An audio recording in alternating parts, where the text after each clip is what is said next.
barkong pagdigma ng Amerika, hinamon ang China sa West Philippine Sea. At ang China walang nagawa, walang palag. Kala natin matapang tong China, no? Pagdating pa sa Amerika, sa mga barko ng US, no?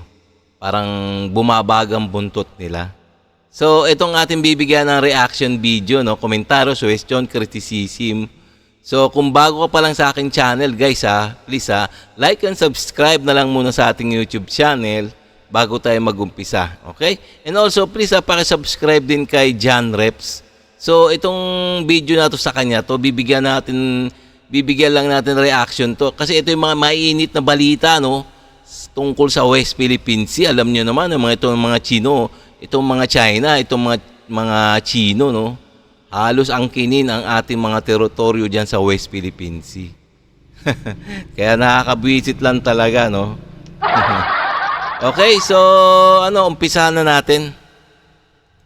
Matapos umahon ng isang attack submarine ng Russia sa West Philippine Sea, ang Philippine Navy ay nagsumiti ng panukala para makakuha ng 2 pang anti-submarine platforms para makatulong umano sa pagpapalakas ng kanilang anti-submarine capabilities. At sa ibang balita, matapos bombahin ng water cannon ng China Coast Guard ang barko ng Pilipinas sa West Philippine Sea, ang barkong pangdigma naman ng Amerika ay naglayag umano sa pinagtatalo ng isla sa West Philippine Sea upang hamunin umano ang mga barko ng China. Kaya't para malaman ang buong detalye ay tumutok at makinig na mabuti.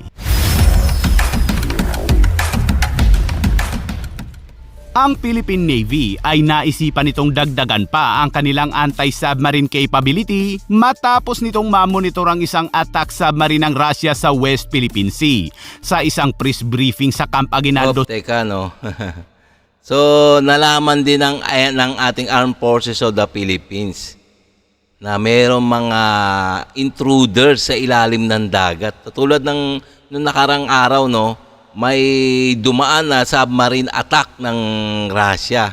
So, na-monitor yun, no, na-monitor ng ating Sandatan Lakas. Pero, ayun ay bihira lang tayo magkaroon ng mga ganun mga assets na kung paano ma-detect yung mga submarine sa ilalim ng dagat.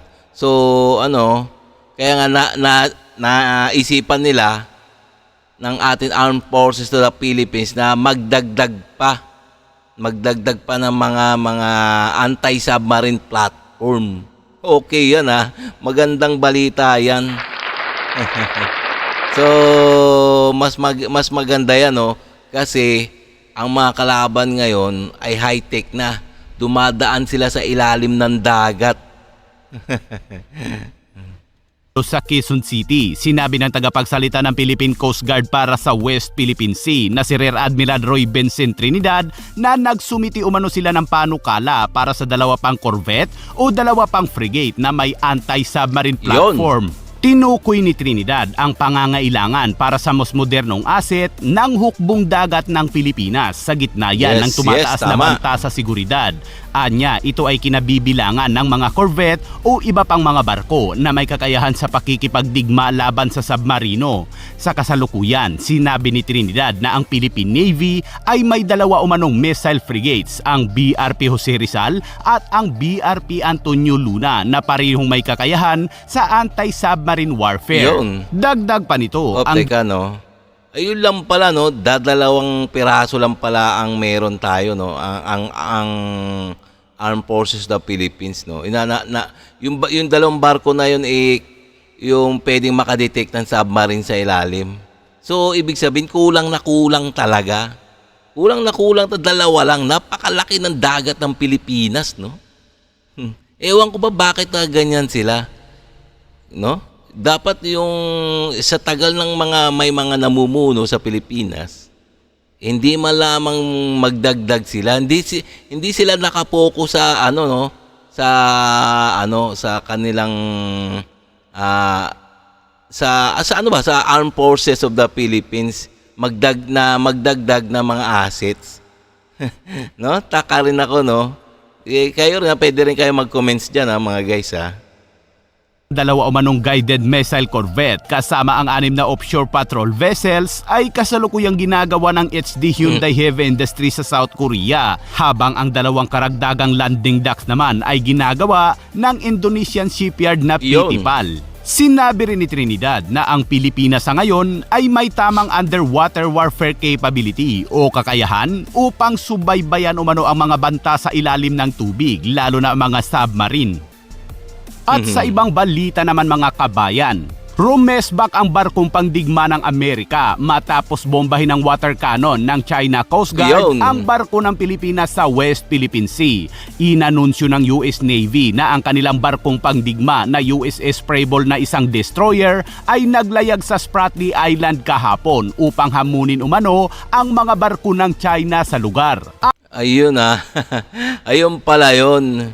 Rumesbak ang Amerika. 'Di ba yung mga nakaraang araw nambuli na naman, nambuli na ng mga Chino sa ating tropa diyan sa West Philippine Sea. So ito, rumesbak agad ang Amerika, kunyari dumadaan doon sa lugar na pinagtatalunan lugar. Pero anong nangyari? Tingnan mo, wala man lamang humarang o nag-radio challenge o kung ano mang ginawa dun sa destroyer ng Amerika, yung barko ng Amerika. Tingnan nyo, ibig sabihin, takot. Hanggang ano lang talaga ang mga Chino, no? Ang kaya lang nilang bulihin yung maliliit na bansa. Pero itong kunyaring dumaan na US destroyer ng Amerika, ba't di nila kayang water cannon yan, bangga-banggain, di ba? Ibig sabihin, talagang di nila nire-respeto yung mga maliliit na bansa na tulad ng Pilipinas, Malaysia, Indonesia, Vietnam. Ayan, yung mga nakapaligid sa China. So talagang walang respeto to ng mga Chino na to, no? Mga walang hiya talaga yung mga Chino. Ayon sa US Navy, ang pagdaan umano ng kanilang barko ay isa umanong freedom of navigation at hinahamon nila ang paglilimita ng China dahil ang gusto kasi ng China ay magpaalam muna o humingi muna ng permiso sa kanila ang lahat ng barkong dadaan umano sa lugar. Sa pagdaan ng hihingi raw ng permiso bawat barko na dumadaan sa kanilang lugar, sa kanilang sakop ng teritoryo. Isa palagay, wala naman teritoryo ang China dyan sa West Philippine Sea, no? Inaangkin lang nila yung kanilang imahinasyon na 9-dash line o 10-dash line na kasama yung ating exclusive economic zone. Talaga malakas ang nito, no? Sabit yata nitong maluwag yata tornilyo nitong ng mga Chino. No, 'di ba Kasabing warship ng Amerika ay walang napaulat na kung mayroong umaligid na barko ng China. At kung Pilipinas naman ang tatanungin ay wala umano silang alam sa pagdaan ng barko ng Amerika sa pinagtatalunang teritoryo. Pero sa isang hiwalay na aktibidad, ang mga barko ng Pilipinas, Amerika at Japan ay magkakasama sa ibang bahagi ng West Philippine Sea para sa MMCA o Multilateral Maritime Cooperative Activity. Okay mga guys, so hanggang dito na lang tayo. Nakita nyo naman ng Amerika, biglang rumiresbak kagad nagpadala kagad ng US destroyer na barkos sa West Philippine Sea. Tingnan mo, wala man nagawa yung mga in-check na yan, ng buwisit. Okay, no? So, hanggang dito na lang tayo mga guys, no? So kung nagustuhan nyo yung mga ganito mga reaction video, please kung bago ka pa lang sa aking channel, please like and subscribe na lang muna sa ating YouTube channel bago tayo magsara. Okay?